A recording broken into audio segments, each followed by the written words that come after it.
સુરત શહેરના વ્યસ્ત ગણાતા સહારા દરવાજા ઓવરબ્રિજ પર આજે એક મોટી દુર્ઘટના ઘટતા રહી ગઈ હતી। ચાલુ બસની ડીઝલ ટાંકી ફાટી જવાને કારણે બ્રિજ પર ડીઝલની રેલમછેડ થઈ ગઈ હતી, જેના લીધે અનેક વાહન ચાલકો અકસ્માતનો ભોગ બન્યા હતા। પીક અવર્સ દરમિયાન જ્યારે બ્રિજ પર ટ્રાફિકનું ભારણ વધારે હતું, ત્યારે એકાએક એક બસની ડીઝલ ટાંકીમાં ભંગાણ પડ્યું હતું। જોતજોતામાં બ્રિજની એક આખી સાઈડ તેલ જેવી ચીકણી બની ગઈ હતી। ડીઝલના કારણે રસ્તો અત્યંત લપસણો થઈ જતા પાછળ આવી રહેલા વાહન ચાલકોએ કાબુ ગુમાવ્યો હતો। આશરે 15 થી 20 જેટલા વાહન ચાલકો બ્રિજ પર સ્લીપ થઈ ગયા હતા અને અનેક લોકોને નાની મોટી ઈજાઓ પહોંચી હતી। વાહનોને પણ નુકસાન થયું હતું। ઘટના ઓફિસ અને કામકાજના સમયે બની હોવાની મોટી જાનહાનિનું જોખમ ઊભું થયું હતું।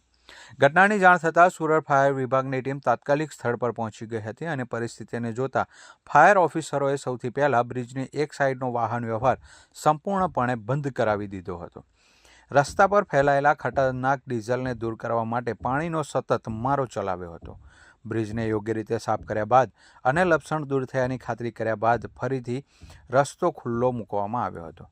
હાલ બ્રિજ પરની સ્થિતિ નિયંત્રણમાં છે, પરંતુ વાહન ચાલકોને સાવચેતીપૂર્વક વાહન ચલાવવા અપીલ કરવામાં આવી છે।